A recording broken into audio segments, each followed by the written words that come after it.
Okay.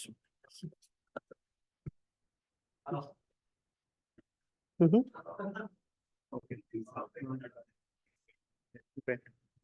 Okay, thank you.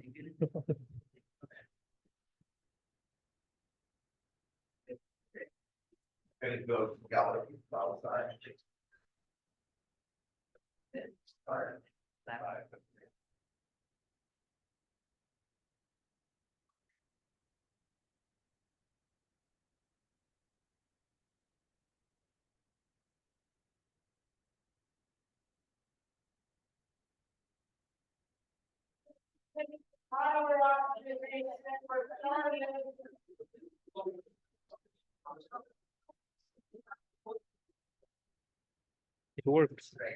Did you start the computer? I didn't. Oh, it just happened on its own again? Probably. Oh, good. Great. Testing. Awesome. Well, thank you all for coming to a very exciting session of ASPLOS on compilers and optimization. Starting us off, we have Asif here, who was telling me just beforehand that you should think about content addressable memory as memory that works backwards, which seems very mind-bending. So to take us on this wonderful journey backwards through memory, take it away, Asif. Thank you. Thank you for the introduction.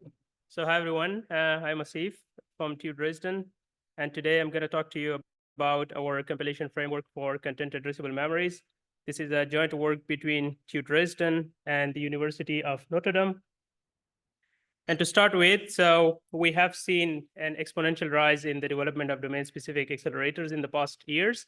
So for instance, in here, I'm showing the domain-specific, the accelerators, commercially available accelerators only for ML up until 2022, from data center systems all the way to edge IO devices, very low power devices. And all of them are trying to optimize for a specific metric or try to solve the problems associated with conventional accelerators. So for instance, in Mengyuan systems, the computation cost compared to the memory accesses is up to 4 orders of magnitude less. So compute is basically for free.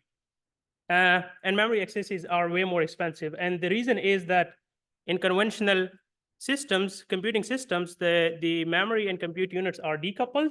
And for memory intensive applications, the memory bus between them becomes a bottleneck. And that's why most of these accelerators, they try to move the computation closer to the memory so that the computation takes place closer to where the data resides.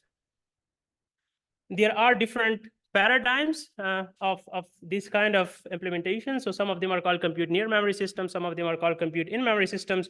I'm not going to go to the details of all of them, but I'm going to talk to you about one specific instance of the compute near memory, compute in memory paradigm. It's called content addressable memories. So we all are familiar with random access memories where we provide address and in response we get data. In content addressable memories, or in short for in CAMs, it's the other way around. So we provide data and then it is matched with the contents in memory and we get the address in response. So for instance, if this is a CAM structure here, so the same grid structure is RAM, rows, and columns, and in here cells. So assume we want to search this data in memory. So it is searched in parallel with all rows of the CAM array, and the rows where the data matches, it returns that particular address. And since this happens in parallel, so the comparison to all rows is in parallel, that's why they are orders of magnitude faster compared to conventional accelerator, both in terms of energy and in performance. So in here, I'm showing like a simple binary matching, but you can do real applications with it. So for instance, for DNA mapping, the reference genome can be stored in the CAM, and then the query genome is provided as input. And I mean, that way you can actually find where the query genome is in the reference genome. So I showed the similarity searches here, but you could actually do arithmetic and logic with this. I'm not going to go to the details, but if you are interested, I could maybe talk about it after the presentation. So in here, I'm showing the full adder, where the cams basically replace the addition with simple search and write operations. So the CAM architecture, similar to the memory architecture, is a hierarchical architecture. So ranks, within ranks, we have banks, and within banks, arrays and subarrays. The smallest entity is subarray, which is a grid of rows and columns, and the columns typically are 32 or 64 per subarray. This can be implemented with different technologies. So the one that I am showing here, the evaluation results that we have are for ferroelectric fates, which is a non-volatile memory technology. So as we see here, the subarray sizes are small, but the search vectors that we have are typically large. That's why the vectors are first partitioned into smaller chunks, and those chunks are eventually mapped to the KM subarrays and are eventually searched. So far, we were only discussing the positive aspects and the potential of CAMs, but let's look at some of their associated challenges. So for instance, as a user, I am familiar to writing this kind of code. So the Python abstraction are even higher, but the CAMs accept something very low level, right? So it only accepts something that the device understands, so low level device function calls. And presently, this huge abstraction between them, that still exists. So there is no way you could go from here to the CAM devices automatically. And this problem is a known problem, but this so far is not solved because there are some associated challenges. So for instance, the CAM I showed is a binary CAM, but there are different variants of CAM, right? So you can have ternary CAMs, multi-bit CAM, analog CAM, and all of them have different impact on performance and accuracy. Similarly, there are different distance metrics that are used here. So for instance, Hamming, Euclidean, cosine, and so on. The subarrays that I showed, so there are hundreds of subarrays, and the mapping to the subarrays, so the mapping of chunks to the subarrays in itself is a huge challenge because every mapping has a different result in terms of latency, energy, and so on. And that's why that in itself is a complicated task. And with each mapping, so since we have smaller chunks, the partial results eventually need to be accumulated. So for each mapping, we have to have we kind of have different merging strategies. So that's why that so far is only handled manually and is only handled by the device experts. So for people who do not understand the devices, how the device work, for them this is not accessible. And that's what we try to solve with C4CAM. So in C4CAM, we start from the Python abstraction and go all the way to the CAM devices. The flow is based on MLIR, and that's why we see the hierarchy of abstractions here. So we have a high-level abstraction like SIM. This is implemented in the C4CAM, which does pattern matching and rewriting. So we see if there is a pattern of operations that can be replaced with the search operation and then replace it. And it also does the partitioning to fit the larger search vectors and the smaller subarrays. Then we have the CAM abstraction, which is developed with actually device experts. And this uses the knowledge of the device experts to optimize for the devices itself. And to give you a bit more details, so we extend the Torch MLIR dialect to support operations that are important for the search operation. So for instance, top K and normalize operations. The SIM dialect, as I said before, is looking for patterns. So it kind of does the pattern matching and rewriting. I will give you one specific example on the following slide to see if there is something that can be rewritten as operation that can be accelerated on CAM. And the partition operation are eventually done. And it also does partitions because the subarrays are smaller sizes. So for instance, the Python code that I showed on the previous slide, if you look at it in the SIM abstraction, it looks like this. And here we have a bunch of operations. So for instance, transpose followed by the matrix multiplication, followed by top K. And what the SIM abstraction does is it looks for this pattern if this is one of the matching the similarity search pattern. So for instance, in here, it matches to the first pattern, which is transpose followed by multiplied by top K. And this is basically the dot product similarity. So the same abstraction would identify this pattern and replace it with a search operation, similarity search operation, having a dot product similarity. In the next step, it partitions it based on the KM array size, in here 32, so that it can fit onto KMs. The KM abstraction, it takes the smaller chunks and map them onto KM arrays. And as I mentioned before, there are different possibilities for mapping. So for instance, multiple chunks of a particular vector can go to the same subarray, and they can also go to different subarrays. But if they go to the same subarray, then the trade-off is that you have to do the search operation in multiple cycles, in contrast to the single cycle search if they all go to different subarrays. For instance, for the same running example, the search operation that we have in here is the hierarchy of banks, METs, and subarrays. In here, we are showing one particular mapping of the smaller chunks to the KM structure, which is basically optimized for latency. The idea in here is that every chunk goes to a different subarrays, and then you enable all subarrays in parallel. So in a single cycle, you have the search done. Okay, so we evaluated C4CAM against manual designs because there is no existing automated baseline. So for that, we use the simulation environment from this is an open source simulator called ChemaSim from Notre Dame. And this has been validated against real prototypes. So the prototype was done by Global Foundries in Dresden, and this is validated against it. So the results are supposed to be very close to the actual hardware. We used an NVIDIA GPU for comparison. As use cases, we have Canon, DNA mapping, and hyperdimensional computing from the machine learning domain. And we have different data sets for different use cases. Configuration I will show on the following slides are showing different precisions and different optimization targets. So to start with, the results validation. And here we have the C4CAM generated code against manual designs, and we have different bit precisions. So different bit precisions are basically how many bits are you storing in the CAM cell. That's what I'm showing here, 1, 2, and 3 bits. In terms of accuracy, if we look at it, so the results are comparable to the manual designs. There is 1% difference in some of the configurations. So for instance, here, and here, but that's because these are different simulation environments. In terms of performance and energy consumption, against the results are more or less comparable.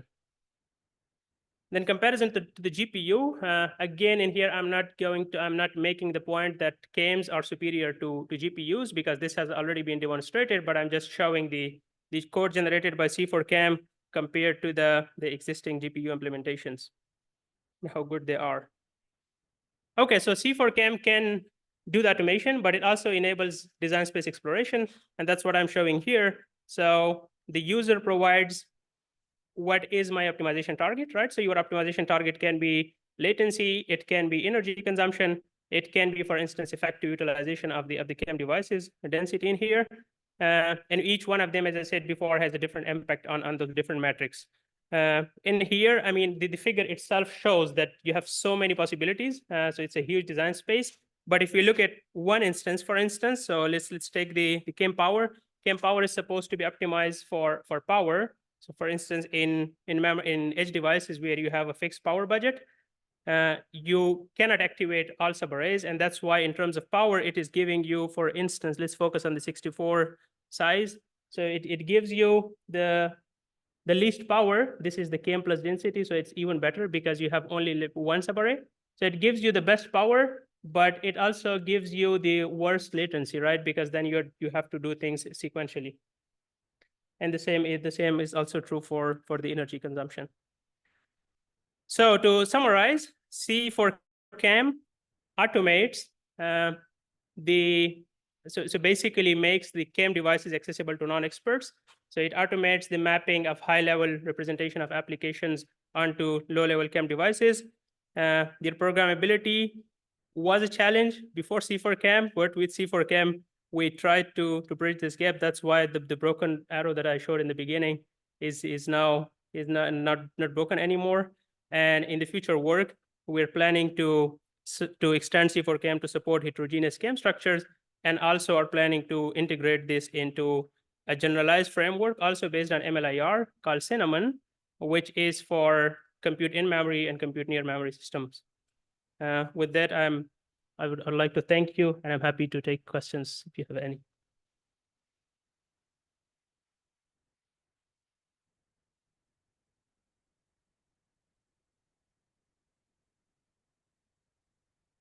One of your diagrams, John Demi, Microsoft, one of your diagrams showed something about a memristive crossbar. Is that for the interconnect, or can you actually implement CAMs using a memristive crossbar?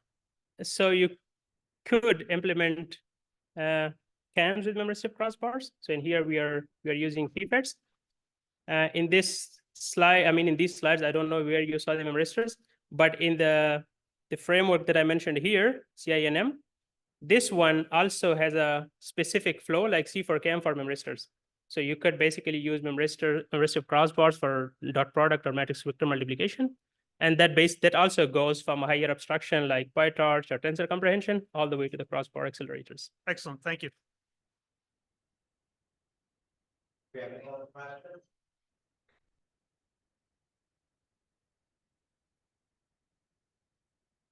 I guess maybe one real quick is, do you have any thoughts on what kinds of applications integrating into a larger system CAMs have the most potential for? Yeah, so it's a good question. Simply put, so anything that has a similarity search primitive can go to CAMs, but CAMs are not restricted to it, right? So on one of the slides, I showed this addition example. I'm gonna go there in a second. So for instance, here, so here the CAMs are used to do logic and arithmetic. So in here, particularly addition, but they can also be used to do logic operation, right? So the way it works is that you have the truth table for the full adder, for instance, you store that in CAM. And then whenever in here, the example is you're doing A plus B, where A and B are 4-bit vectors. So you do in a bit by bit fashion. So you take the first bit from here, and the carry bit, so that becomes 0, 0, 1. The truth table, you search it. So 0, 0, 1 gives you 0, 1. So you take the 0, 1 and write it here. So the addition is replaced with a search and write. And this is only addition. You could do other operations with it. Cool. Thank you. Thank you. Let's give our speaker another hand of applause. Round of applause. So up next, we have Johannes, who is going to talk to us about doing Bayesian driven auto tuning, compiler optimization. And if you can all hold your why didn't you use deep learning instead of probabilities or whatever other confusion to the end, that would be great. I'm just trying to add some color in between these things. Anyway, take it away, Johannes. All right. Thank you for the introduction. Just give me a second.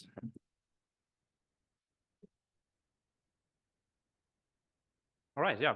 I'm Johannes. I'm a PhD student from University of Münster in Germany, and I'm presenting BaCO. This is actually joint work across universities across countries, so yeah, I think pretty cool. Yeah, let's get going. The thing is, or the story is, program optimization is hard. We have a program with a compiler, and we have hardware. We have a device, and we want to bring our program to our device, to our hardware efficiently. However, we have usually multiple devices. So if you consider a second device that has slightly different specifications, then we have to make optimization decisions. We have to provide some kind of knowledge, configure a compiler in some way to take the hardware into account. But as you all know, we not only have two devices, we have a bunch of devices. We have different classes of devices. And in order to bring a program to all of these devices, we have to make many of these optimization decisions. If we now consider that we have multiple programs, we have to repeat the process, so we need even more of these optimization decisions. And we can go on by just adding more compilers. So in the end, we have a huge amount of optimization decisions to make these days in order to bring programs efficiently to hardware. Yeah, who should provide these decisions, or who should make these decisions? We can use experts, but that can be very expensive and very, very tedious. So let's automate this. One technique is auto-tuning, which we're focusing on. And auto-tuning is a kind of iterative approach where we propose a configuration to the compiler, evaluate that on a device, and then report it back to the tuner. Then the tuner makes some analysis and propose a new configuration. And this way, we can kind of iteratively optimize configurations. So it's kind of the toy language, this story here. So let's implement auto-tuning. So here's BaCO. BaCO is a fast and portable Bayesian compiler optimization framework. What does it mean? So BaCO had two components. On one side, the optimization strategy, where we use Bayesian optimization, and we have the configuration search space. That means our input language to describe our optimization problem, and of course, the handling and the interaction with the optimization strategy. And then we propose a configuration to a compiler toolchain, evaluate that, and repeat. I will now go over these points and explain what they mean and how we implemented them. So Bayesian optimization is a complex topic. I just give a high level thing about what the idea behind Bayesian optimization is. So the idea is to model our cost function. We build a model of our cost function that predicts us the performance value for every input configuration. And this allows us to identify promising regions in our search space according to our model. Then we evaluate points in these promising regions, observe, and feed our model and update our model with these observations. And this allows us to model our cost function. And this works really, really well. This has found application in many, many real-world use cases, was very successfully implemented. And for BaCO, we apply state-of-the-art Bayesian optimization methods. I don't want to get into detail here what that means, but we just use state-of-the-art BO methods. One thing to point out is that distance metrics or distance functions are very crucial in order to get Bayesian optimization to work, because the handling of configurations is used via distance metrics. Okay, so first thing in our input language is different types of numerical parameters. In the auto-tuning community, we have this term of RIOC parameters. This is just numerical parameters, different classes, different types of numerical parameters. For example, there can be a real value that might be some kind of factor we have to tune or want to tune, or an integer value that has a tile size. So it could be a tile size, for example, we have a range of values, or some kind of vector with explicit values that have an order, or some kind of category. And these are fairly easy to handle if you have to just consider them. And we just can use Euclidean distance, and so we're fine. We have one problem here regarding the distance metrics. So if we consider these ordinal values, we have, for example, 1 to 4 as values. Then the distance between 1 and 2 would be 1, and the distance between 2 and 4 would be 2. And this is kind of a distortion here, because it doesn't reflect neighborhood relationships. So we would consider the 1 and the 4 kind of similarly equal. So what we can do, we can apply log transformation to the space. That means we just transform the input space, make a logarithmic transformation here, and then restore our distance matrix. Then we have permutation parameters. They are widely used for expressing loop permutations. And loop permutations are a crucial element in compiler optimization because they allow you to change the access pattern on your memory. And this heavily influences the performance. And loop permutation, we have kind of a range here, and we just apply a permutation. That means we describe how we want to change our loops or want to reorder our loops. And for example, in this case here, we have the 1, 2, 3, 4 and the 1, 2, 4, 3. That means we change the last 2 loops. And the thing about implementing permutation parameters is that we need to define a distance on this, because if we just use a naive enumeration, we have some issues. So for example, we have 1, 2, 3, 4 and 1, 2, 4, 3. They would have a distance of 1 in a naive enumeration. But if you consider 2, 1, 3, 4, that is very, very similar. That was a distance of 6, although it's very similar. So this enumeration does not reflect the neighborhood or the similarity relationships among these. So let's define a distance matrix on these. The idea is that we compute the distance based on the actual values rather than using a position or in order. So we can use, for example, speed with rank correlation. It does not matter how that is defined, but this allows us to define the actual similarities here. So for example, in this case, we have a distance of 2 for both of these values, and here we have a slightly different permutation. That means we have a distance of 6. This allows us to take these similarities into account.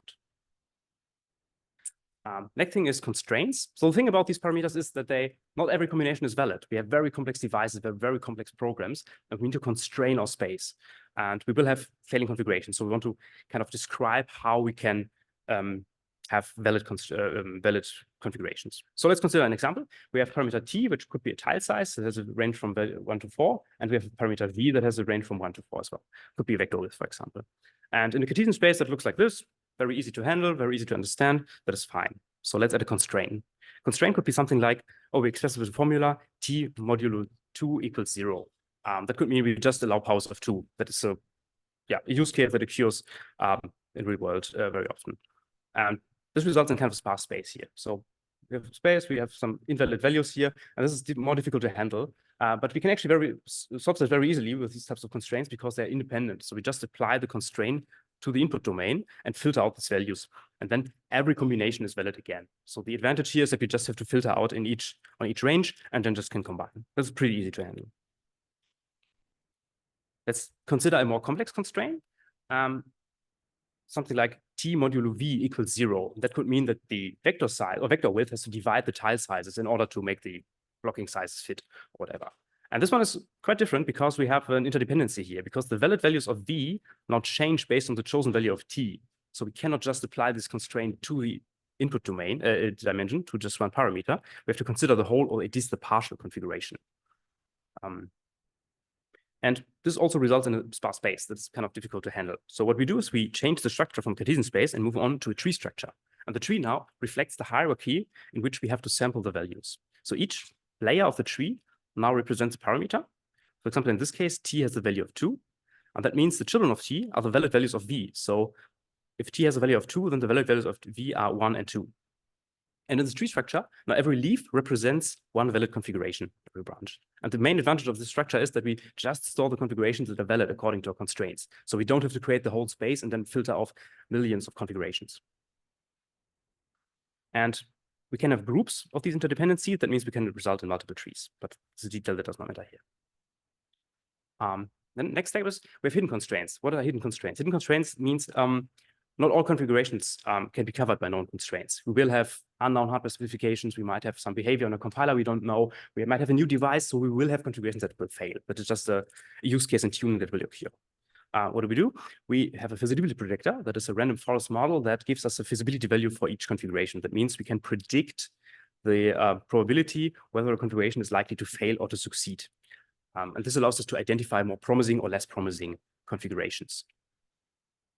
So BaCO is implemented. Nice. We have features, we have Bayesian optimization, very cool. But why actually? Why BaCO? Are there features out there? Sorry, there are auto tuners out there, right?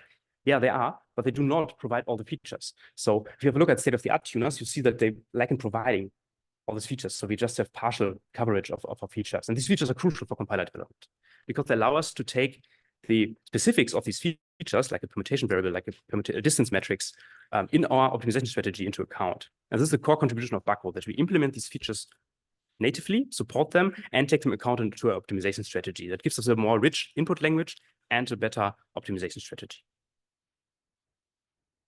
So let's see how BaCO performs.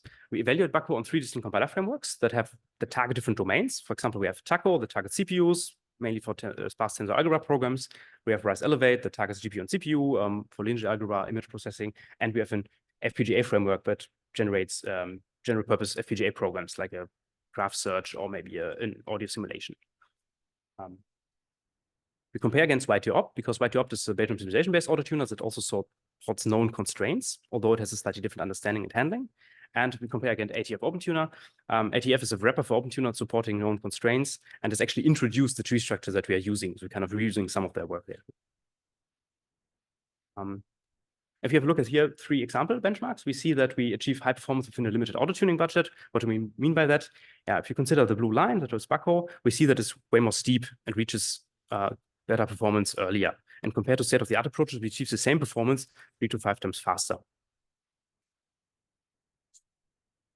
If you have a look at the average on our benchmarks, we see that we kind of generalize across our frameworks and benchmarks because on average, we achieve expert level performance or surpass expert level performance while outperforming our competitors. But why is it actually? What is the takeaway here? In our paper, we make some analysis on what does the individual features give us, like what is about the distance metrics, what about the log transformation, what is about the feasibility predictor. And there we found out that it's kind of the combination of all. So the bottom line is we implement these features natively, we support them, we can consider them in an optimization strategy, and this allows us to have an performance advantage of our competitors because in our competitors, we have to trick a little bit in order to express the optimization problems we have. So let's conclude. BaCO is a Bayesian optimization-based autotuner. We support features that are crucial for modern compiler optimizations, and we achieve performance across domains while outperforming state-of-the-art approaches. If you're interested in some more analysis, some more details, please check out our paper. And if you want to try BaCO out, we're open source, so let's have a look at our repository. Thank you very much.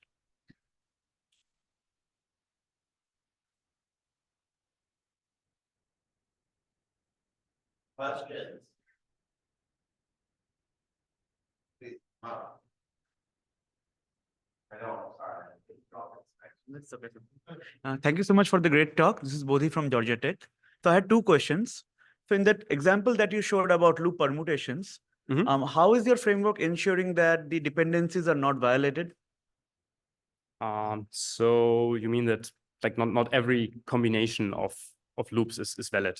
Yes. So when you are generating the parameters, like don't you need to ensure that the loop dependence vector is like after the transformation, the dependence vector is legal, like it's a legal transformation? That depends on your compiler. So you can inject constraints on these loop permutations. You can say, okay, I don't know, the 3 has to be 4, the 2 or something like this. So we have some kind of input language to define that. But the handling is to your compiler. So Okay, so it's compiler specific, is that? exactly. So if your compiler can make some nice analysis and you can derive these constraints and express them here, that is nice. But if not, yeah, they will probably fail and you report just a failure back to the tuner. Therefore, we have the feasibility predictor. That makes sense. And my last question is about profile guided optimization. So when you compare with like, we have different compilers, like compilers themselves do some profile guided optimizations, to improve the performance. So when you compare, like, did you turn them on compilers or it is just a normal compilation? Sorry, can you repeat that? So LLVM has this extra profile guided optimization and other things which generate a profile based on the current application and take some optimization decision based on that application.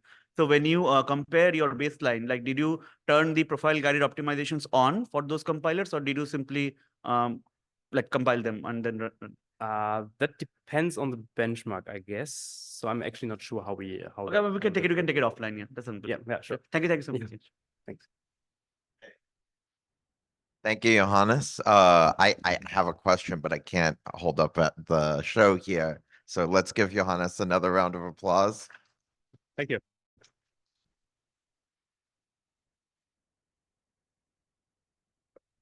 Okay, and next we have Jin Song, that's correct.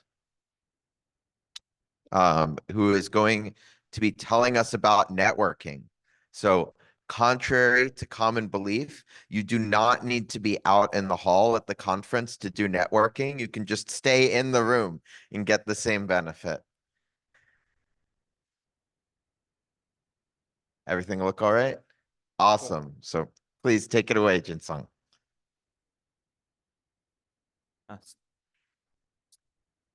Okay. Thanks for your introduction. Hello, everyone. As introduced, my name is Jinsung Mao. I'm a second-year PhD student from UMass Amherst. And today I'm excited to present our work, Merlin. Merlin is a framework that improves eBPF's performance and compactness without compromising on the kernel safety requirements. The eBPF is a kernel mechanism that allows users to safely interact with kernel objects. eBPF aims to enhance networking and observation abilities and is adopted by a lot of companies, including Google, Microsoft, and more. eBPF is implemented as a virtual machine and has its own instruction set. Typically, eBPF programs are compiled to eBPF bytecode. When user tries to load a program, it is passed to kernel space, and the kernel G compiler compiles the eBPF bytecode to native code and attached to the target objects like sockets, network devices, and trace points, and then transfer the information to user space when necessary. An important thing is that before kernel accepts a program, it is first verified by the kernel verifier for safety concerns. The verifier has a size limit on instruction counts, which means that eBPF programs that has excessive length will be rejected. In addition to that, the verifier also performs a variety of other checks, including if a program accesses out-of-bound memories, if a register is read-ready, if a program is loop-free, if the address is properly aligned, and more. Overall, these checks ensure that eBPF program does not crash the kernel. But in the meantime, it also means that programs can be rejected or accepted, even they have the same semantic. So here is an example. The left code snippet initializes the memory space by storing twice zeros. Since 8 bits align to 1, and these offsets are obviously multiple of 1, so it is correctly aligned and will be accepted. However, the right snippet uses misaligned initialization. The offset is -3, not a multiple of 2, for a 16-bit value. So it is misaligned and will be rejected by the verifier.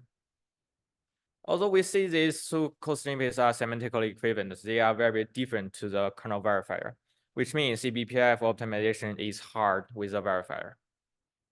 So for a typical eBPF compilation pipeline, the user writes the source code in user space. And then the code is compiled to LLVM intermediate representation, which is LLVM IR. And the OPT tool loads and applies optional optimization passes and generally refined LLVM IR. Finally, the refined IR is compiled to eBPF bytecode by LLC and verified by the verifier.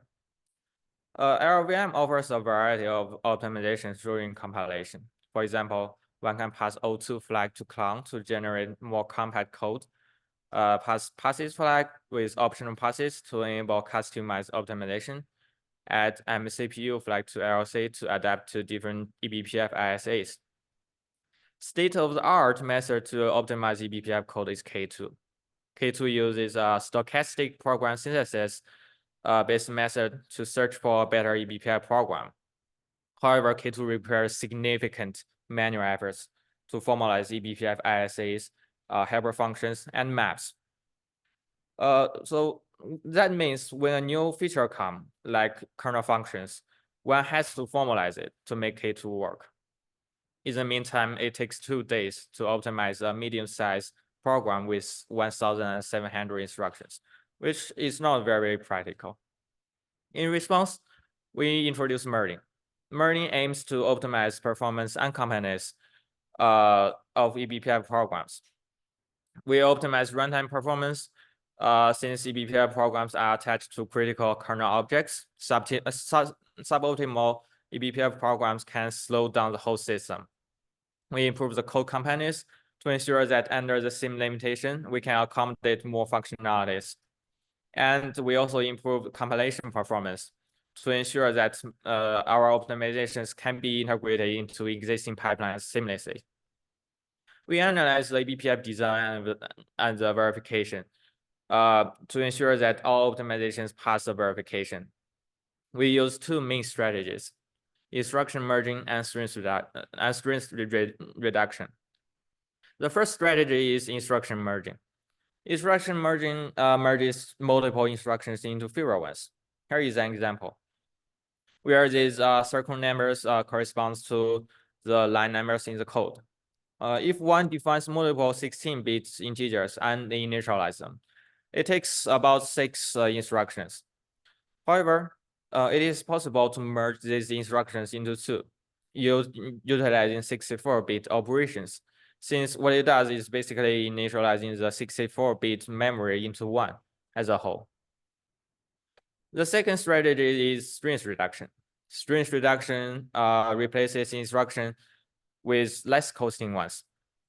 For example, eBPF has 64-bit registers, and assuming we want to get the green part of the register, which is 33th bit to the 47th bit.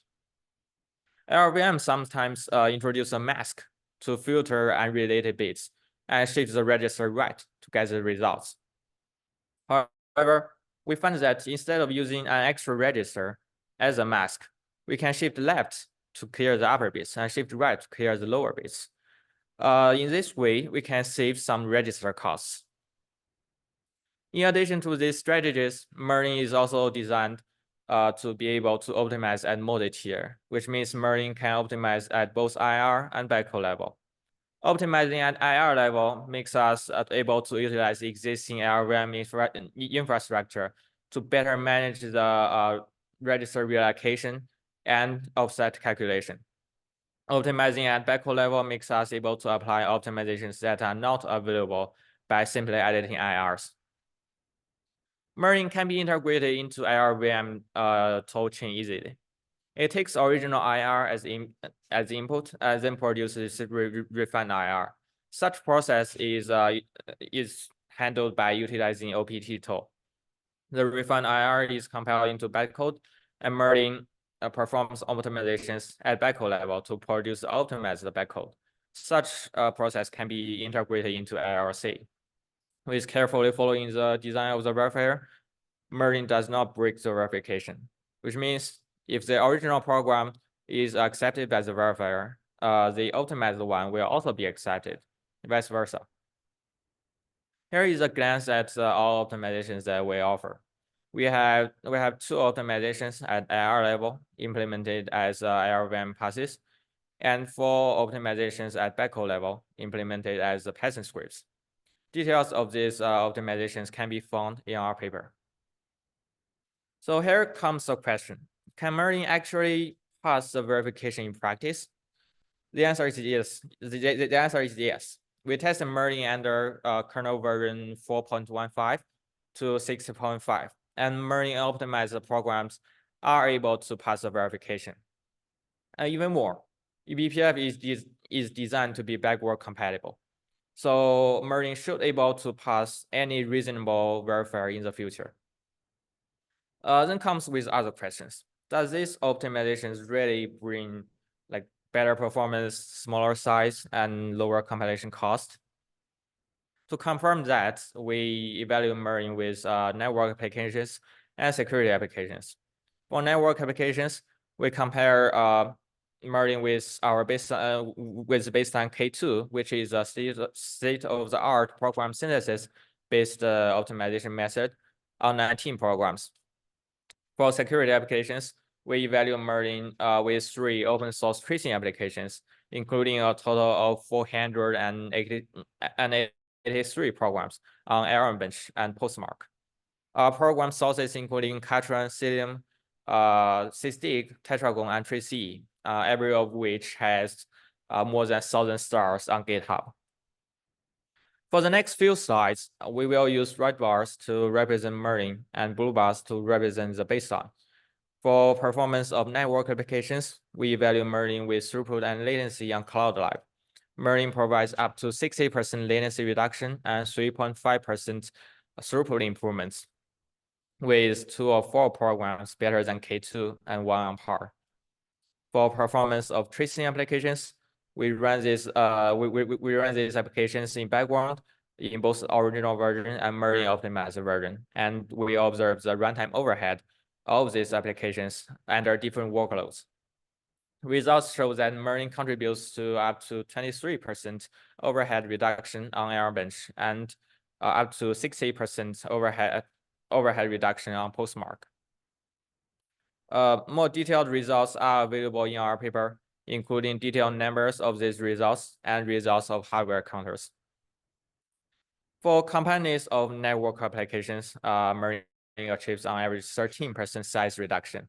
Specifically, merging outperforms K2 on 10 out of 19 programs and another 2 on par. For security applications, on average, merging provides up to 60% size reduction. When it comes to optimization cost, merging takes on average 1 second to optimize a program, and less than 0.1 second to optimize a regular program, which refers to a program that has less than 1,000 instructions. Merging is also 1 million times faster than K2. Specifically, merging can be 3 million times faster on XDP balancer program, which merging takes less than 1 second, while K2 takes about 2 days. In conclusion, merging offers multi-tier optimization of eBPF code at IR and BaCO level with instruction merging and strings reduction, improving runtime performance, code completeness, and compilation performance. Well, there are some limitations on merging. For example, we acknowledge that merging is not complete due to limitations of our understanding of eBPF verification and design, and our limited engineering capability. There may be some missing optimizations.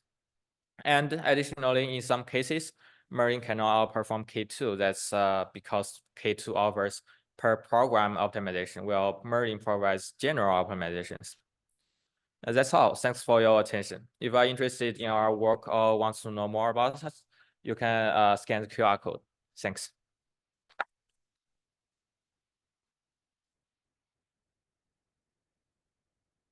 We have any questions?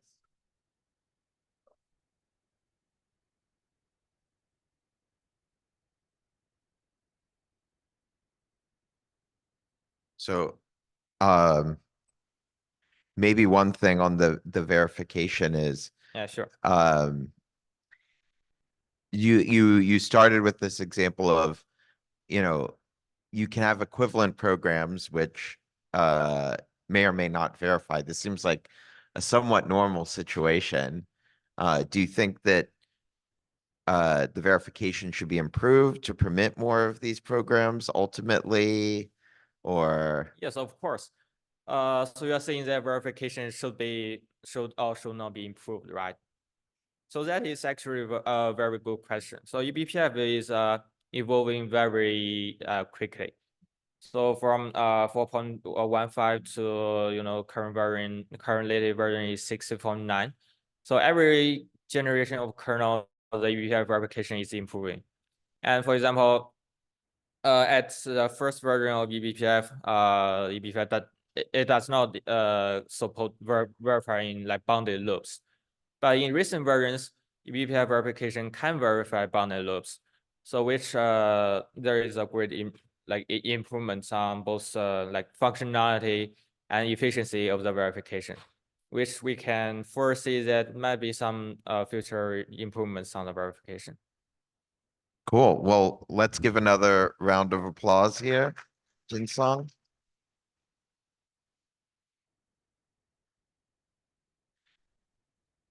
So up next we have, do you go by Sam or Samuel? Sammy. Sammy. Okay, great. We have Sammy up next, who will be telling us about automatically generating vectorizing compilers. I think there are a number of papers that could be construed on this topic at the conference, which should be very exciting. Maybe we can even get the authors of the different papers to just like duke it out in comments. Free for all. That's what we all learned from the internet, is more controversy as shallow as possible, please.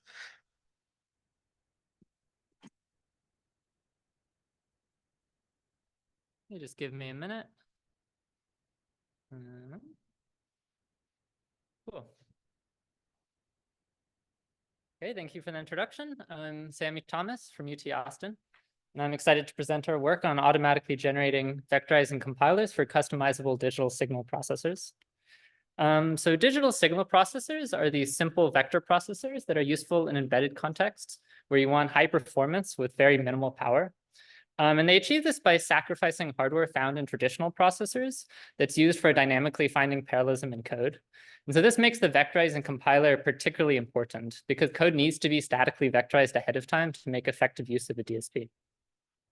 DSPs, however, come in a wide set of varieties, and some can be extended with user-defined instructions, which makes the compilation problem harder because now for each new extension and variant, you need to repeat the effort of building a compiler. And building good vectorizing compilers is a challenging problem. And so this dramatically increases the cost of developing application-specific DSPs. So in this work, we present a technique for automatically constructing vectorizing compilers, which enables the exploration and development of application-specific DSPs. So to generate a compiler, we start with a specification of the instruction set of the DSP. This is the ISA. And this seems like an impossible problem. How do we generate a compiler from just a description of the ISA? They're large, complicated bits of software. And so to make this problem tractable, we build on a technique introduced by Diospiros, which uses equality saturation to construct a compiler. And what this does is separate the compiler into two parts. We have an equality saturation engine, which is responsible for searching over a space of programs, and a set of rewrite rules that define the search space. And so by changing the rewrite rules, we can change the DSP that we target. Diospiros constructs the rewrite rules from hand. We can automatically generate them from the ISA. And so this is our tool, Asaria. We start off with a description of the ISA, as well as a cost model that describes the cost for each instruction. Then we can use this specification to synthesize a set of rewrite rules. This process produces too many rules for equality saturation to be tractable. So we can use the cost model to discover phase structure in the rules, which makes equality saturation tractable. So taken together, this process allows us to automatically construct compilers from a description of a DSP. We'll start with the discussion of how equality saturation works in the context of compilation, and then we'll move on to how we generate rules and then discuss rule phasing. So you can think of compilation as a search problem.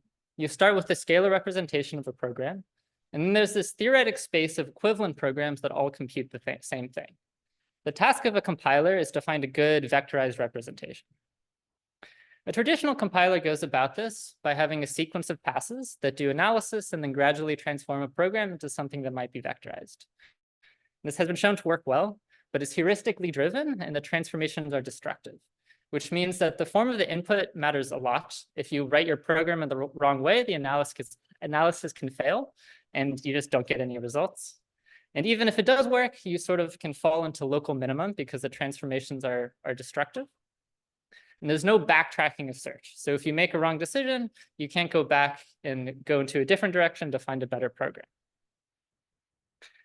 Equality saturation works by explicitly constructing the space of equivalent programs. So you have a set of rewrite rules, and rewrite rules describe local transformations.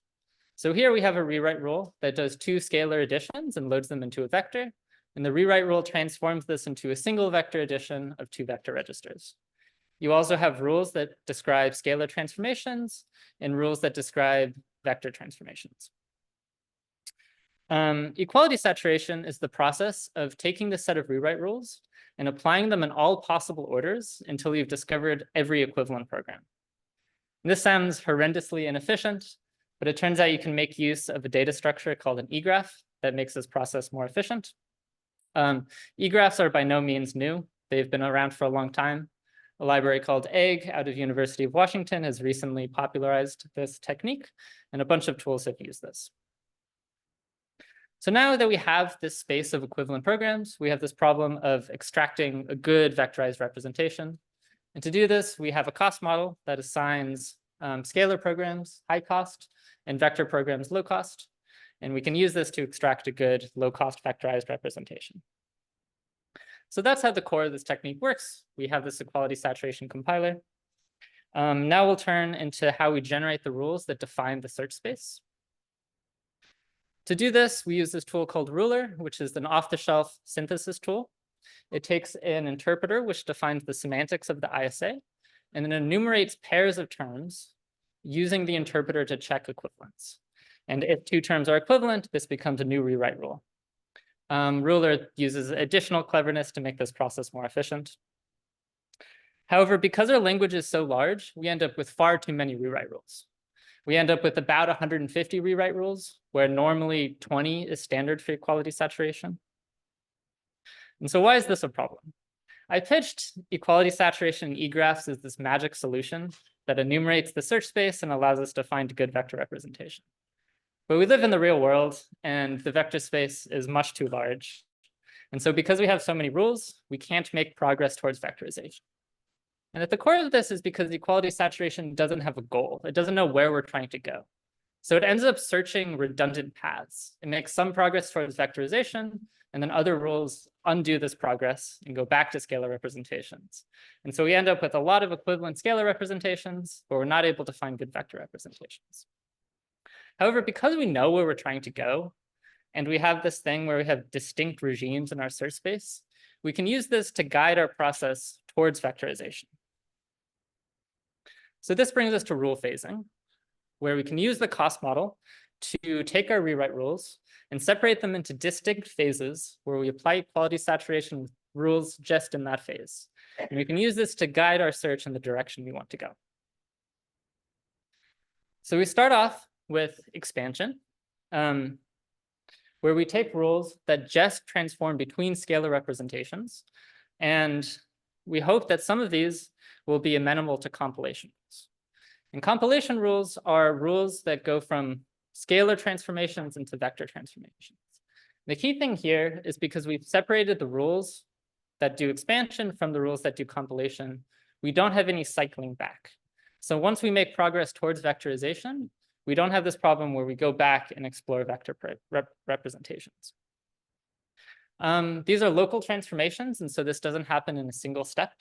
And so we run these phases in a loop, and eventually we find a vectorized program, and then we can restrict the search space to just vectorized programs. And so now we can apply just vector to vector rules and find an optimal vectorized program. We do one more thing to make this more efficient. We introduce a pruning step. where once we do a phase of compilation, we can extract the lowest cost program and then throw away the rest of the graph. Because we don't want to explore these old parts of the space anymore. And then we can continue the process as before.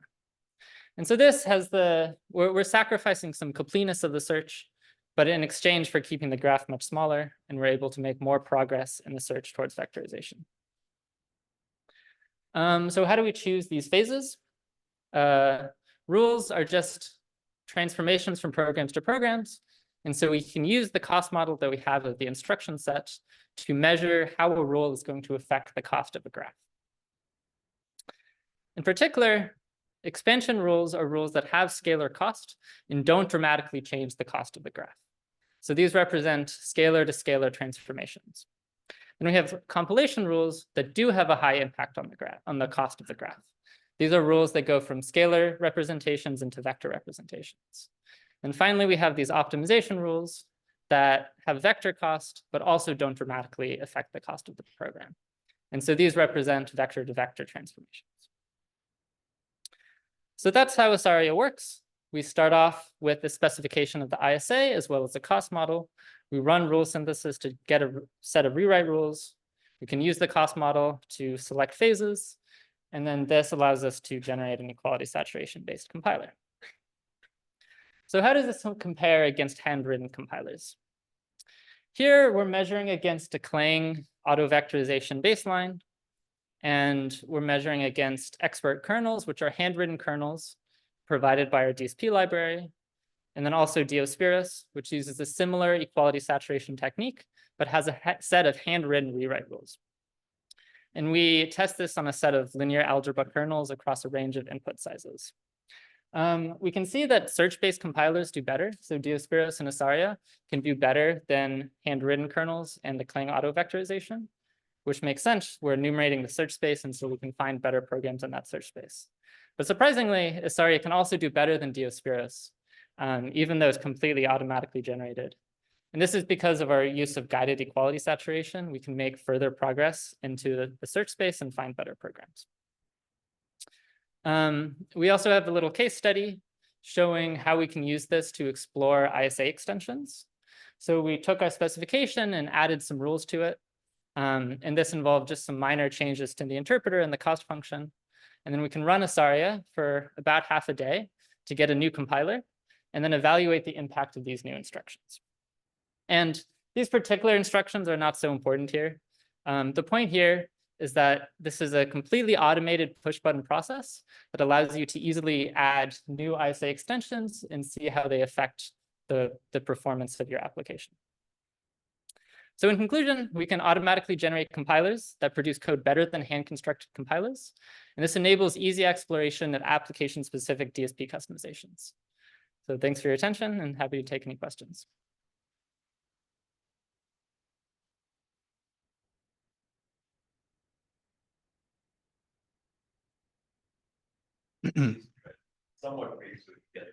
Yeah. Hi, thanks. Great talk. So I like the egg things, and right, so it's awesome. But I'm always wondering, like, it is not magic, as you said, right? So it is a way of exhaustively expressing the space. Yeah. But then you added phases again, which Yes. is again phase ordering problem sort of thing. Yes. And I'm just wondering, what would you achieve if you just do like a term rewriting compiler? Just forget about the egg and use your cost-driven model and your intuition of the phases, and Yeah. just do graph rewrites. The phases are much more coarse-grained than that. Mhm. That would require like a much finer grained notion of what the phases should be. And you have to define some like cost lowering metric to organize your rewrite rules. These are like very fine grained, or sorry, very loose grained notion of phases. And so it's like a broad scalar thing, a broad vectorization thing, a broad optimization thing. Cool, thanks. So kind of two questions. So some transformations like loop unrolling might be required for vectorization. Yeah. I'm wondering whether you can express those transformations and whether your cost model can talk about like global costs, because that increases register pressure. Yeah. So this is a part that we don't really talk about in the talk. We're using an input representation where it's fully unwrapped already, unrolled already. And so we we can't express those because they don't exist in our input. To scale this to larger programs is definitely a thing we want to consider in the future of how to represent those kinds of transformations, but as part of future work. So I have two questions. First, the ISA spec, where does that come from in the first place? And then for rule synthesis, are you adding in, is it just the ISA spec rules, or are you also adding in rules to mix in and generate more rules on top of? So the ISA specification is just a handwritten thing. It's just a handwritten interpreter. And no, we don't add any rules. Okay. We just run the rule synthesis process. Great, thank you. Hey, I'm Matt from TUM. I wanted to ask if you tried to, if you tried and evaluated the placement of the prune in the process, because you place it after the two rules after compilation. Yeah. But I expect that you could make the loop, for example, do, I don't know, 2 expansions, compilation, and then prune or something similar. Yeah. And it produce different results. So We definitely played around with that a little bit. and this turned out to be the best. And this turned out to be the Okay. best. Yeah. Okay. Is that in the paper?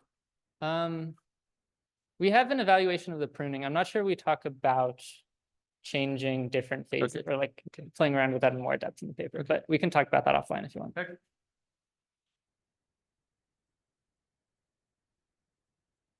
Nice talk and very good work. Yeah. So we've been doing some similar work, and one thing we found is that data movement, especially data shuffling and cross-lane data movement operations, can be some of the most difficult to synthesize effectively. Yeah. Is that something that you have encountered, and how well does SREO work on those? Yeah, we don't support that at the moment. And so it's definitely a thing we would like to support in the future. It turns out that it makes the rule synthesis problem much more complicated. Yes. And so, yeah, it'd be cool to support that in the future, but we don't yet do that. Okay, we should. Great. Can we get another round of applause for Sammy here real quick? Fantastic. Well, if you have very strong opinions about vectorizing your code, you should stick around for this next talk as well. I hear there's pitchforks involved, hopefully not turned against AJ here. I think I'm also, due to now being at the University of Washington where all the eGraph stuff is going on, I'm not contractually allowed to offer you opinion positively or negatively on the efficacy of eGraphs versus other techniques. But I will continue to subtly encourage people to duke it out here in front of the. I'm joking, of course. Okay, you all set up, HA? Cool. Yeah. Great. Yeah, so I will also be presenting on a compiler for digital signal processing, although I think it's we're sort of targeting slightly separate problems, Sammy and I. Yeah, I just wanted to say this was joint work with some people at Adobe and Google, and this was done while I was a master's student with Jonathan at MIT, but I've moved on from that. Yeah, this was also while Dylan was at Google, I think is what I'm supposed to say. Getting started, I want to motivate the need for a better compiler for digital signal processors. Sort of the core to this compiler and the motivation is that there's this type called fixed point numeric types. It's an alternative to floating point. And where floating point stores numbers in scientific notation, fixed point stores numbers in sort of a rational number format, where you choose a fixed number of integer bits and a fixed number of fractional bits inside an integer type. The core issue with using fixed point number types is that they sort of have different behavior than floating point, in that users have to explicitly reason about overflow, rounding, and saturating behaviors. So for example, if we were to add 2 8-bit fixed point number types, we need 9 bits to store the solution. Otherwise, the result might overflow. So users have to explicitly insert widening instructions to perform this addition. However, perhaps you don't want 9 bits, or your processor doesn't support 9 bits, and they only support 16 bits, and you don't want to use 16 bits for your solution. So you might say, I want a saturating addition. In which case, if an overflow should occur, I want that to saturate to the maximum integer type. However, there are also some algorithms where you can just allow overflow to happen. And in digital signal processing, each of these options have their place. There's also kind of a fourth option, which is to allow rounding. So here I've shifted the integer bits over a bit to support the full integer solution, but I've lost a bit of the fractional solution. Like I said, all of these choices like have their places in different digital signal processing algorithms. The core issue is that integer programming languages require that each of these operations be a significant number of bit operations, and this is all just to add two numbers. However, hardware people are friendly, and hardware people have for a long time supported instructions to like perform each of these modes. So going back to the 90s, this might be the first digital signal processing extension. It might not, but at least as far as the 90s, Intel has supported the MMX extension, and following that up with SSE and AVX and etc. And this was a small number of extensions to support some of the rounding and saturating modes that I talked about before. But more modern ISAs are much, much larger. This is a screenshot of I think about a third of the ARM fixed point ISA for ARM Neon. And this is kind of gargantuan. But the issue goes even further than this. This is just Intel and ARM. There's also Qualcomm's Hexagon DSP, and there's PowerPC, and there's RISC-V, and the various RISC-V extensions, and there's Extensa, and there's WebAssembly. And each of these define their own fixed point ISA. But I'm going to argue that there is no compiler before now that effectively targets all of them. So how does this, and the reason for that is an impedance mismatch. Fixed point programmers are thinking in fixed point idioms, and then existing programming languages require that they write in integer arithmetic. Then the compiler has to take that integer arithmetic and map it back to the fixed point idioms in the hardware. I think we should stop doing that, and I think that and we prove that this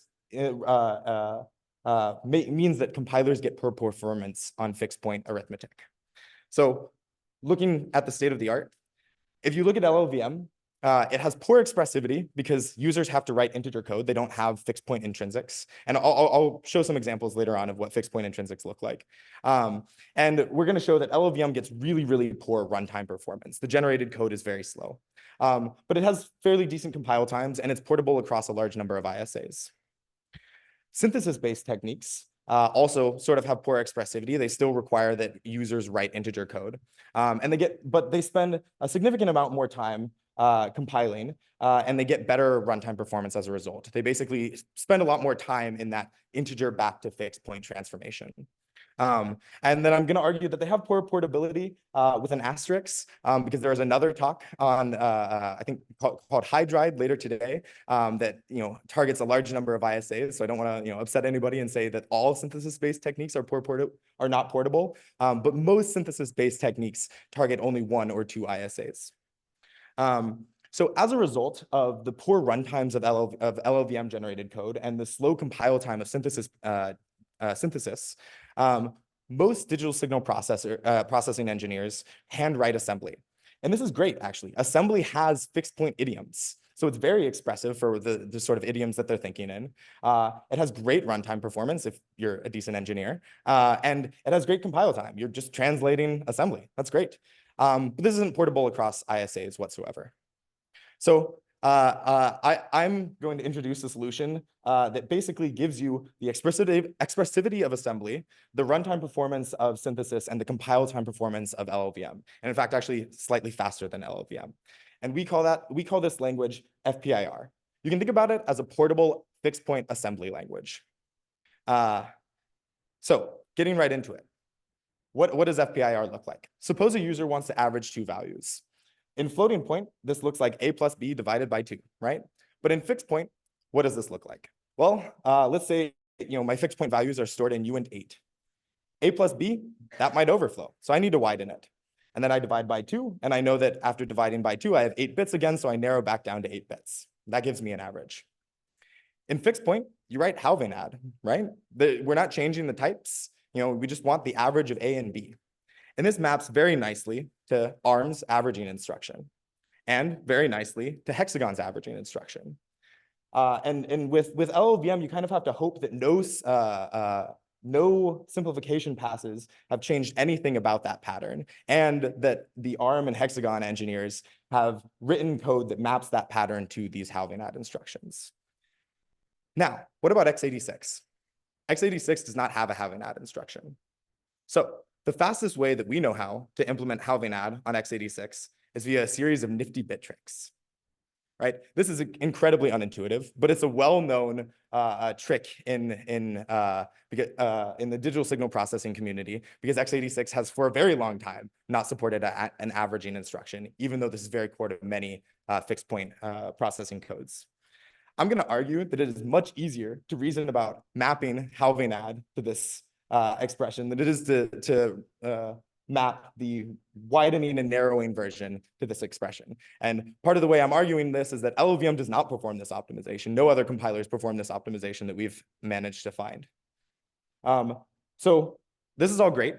But we've just defined a language. We haven't defined any sort of system built around this language. So this is what our system looks like. And at the core of it is FPIR, a fixed point intermediate representation. But there's a lot wrapped around FPIR to get the performance guarantees that I talked about before. So on the last slide, I sort of hinted at the fact that we translate FPIR sort of directly into the intrinsics in the ISAs that we care about. In this paper, we talk about x86, AVX2, ARM Neon, and Qualcomm's Hexagon. But we also have an efficient lifting system that lifts integer code into FPIR. This is largely because we want to support legacy code. We can't just tell programmers, oh, like, hey, just write it in this new language, and that's great. No, we also support a translation tool. However, translation tools kind of hard to write.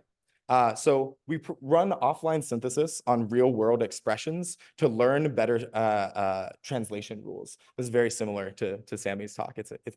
I like to think it's a good idea. Two people came up with it. And also like a large amount of other prior work runs offline synthesis to learn rules to use at runtime. The overall design of this compiler was intended for a number of purposes, but the one like happy side effect of this is that at runtime, at compile time, we run two very fast translation processes. This gets us like the fast compile times that I talked about before. So I don't have enough time in this talk to talk about all of the synthesis, but please read the paper for more information. So with regards to performance, this is a comparison to LLVM's runtime performance, and we get rather significant speedups on a wide variety of image processing and quantized machine learning benchmarks. We also compare to Rake, which is a synthesis tool that targets Hexagon and ARM. In almost all cases, we matched exactly the performance of Rake, with a few exceptions that actually have to do with data swizzling, which our language explicitly is not trying to perform. So that's actually, we could maybe learn from Sammy or the Hydride paper on how to do better data swizzling. So this is the runtime performance of Rake, or pretty close. But we also have fairly good compilation performance. So this is once again a comparison to LLVM. Rake is orders of magnitude slower than this. Think like thousands or tens of thousands times slower. We sort of had a happy accident when we measured compilation performance. We expected that because we do this two-pass translation process, we'd just be like a little bit slower than LLVM, which is a one-pass compilation technique. But it turns out we're actually faster in a significant number of cases. In some cases by a small amount, but in one particular outlier, a rather large amount. And you might be like, why is that? On the system slide, you say that you still compile to LLVM intrinsics. Like you're still going through LLVM. And I was similarly confused. But it turns out we are passing remarkably less LLVM IR to the LLVM compiler. And the LLVM compiler has a number of n squared and n log n algorithms that they run over their IR. And so we're talking like orders of magnitude less IR being passed to the LLVM downstream compiler, which gives us nice compilation times. So wrapping up, I presented, a language and intermediate representation for fixed point processing. And in the paper, we target, Intel, ARM, and Qualcomm, or specific ISAs for Intel, ARM, and Qualcomm. But I want to offer some sort of qualitative evidence for the fact that this is a nice way to target digital signal processors. Engineers at Adobe and Google and a few other places have extended Pitchfork to target a wide number of ISAs. So we now support compiling to WebAssembly, PowerPC, RISC-V and the Extensa DSP, and all Intel and ARM variants via the Pitchfork system and FPIR. And I think I did much better on time than I was expecting. So ask questions.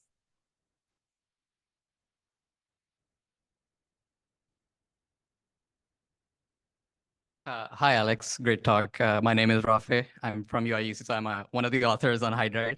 So I had a question. So I don't know if you discussed this in the paper, but in the offline stage, you're enumerating expressions to identify what these patterns should be. Could you talk about how exhaustive those patterns would be and any limitations in, like, you cannot enumerate all expressions, like you have to be bounded by a particular depth, right? Are you leaving anything on the table by having those kind of constraints? Right. So for some, so in synthesis, we don't do anything particularly intelligent in synthesis. The general way that we enumerate expressions is we have some for like the default lowering of, for example, halving add. This default lowering, we have a cost, like a cost model that predicts that, this is going to take, 10 cycles or something like that. And we enumerate all possible, x86 expressions, for example, that are less than 10 cycles. I guess there's maybe a confusion. I'm talking about like enumerating the input expressions, right? Isn't that what you're doing? Like, oh yeah, no. We just have we have like a very small window. We enumerate all right. sub expressions. I guess size like 10 or something. Maybe in the DSP case, the expression window you're looking at may be sufficient, but I guess I wanted to kind of infer, would there be anything you're leaving on the table because you may not be able to explore deeper expressions? It's very possible that like the integer representation of certain rules is much larger than 10, and we could be leaving something on the table. We have not found any cases where that is the case. And we have like an ablation study of not using synthesis versus using synthesis. Right. We get decent speed ups from it. But yeah, I mean, we can't really know unless somebody provides an example of an expression that is really, really large. Right. Yeah. And I guess one quick question for the term rewriting, you're not using egg, I think. We're not using egg. So I guess why not? So right, reviewer 5. Okay. So no, so we tried to use egg actually. And I don't know if I'm just a bad engineer or what, but could not get egg to work for what we were trying to do. We tried to use Ruler, the rule synthesis tool that I think Isaria, I'm getting a nod, is built on. So we tried to use that for rule synthesis, and just like weren't getting any output rules after running it for 2 months or 2 weeks, something like that. It's very possible I used it wrong. I think that like sort of the nice thing about this setup is like you can insert any synthesizer here as long as it gives you rules. And the rules have to follow our cost model for it's just a termination based cost model. They have to reduce some costs so that we're like have directed term rewriting. Thank you. Yeah, great questions. Thanks.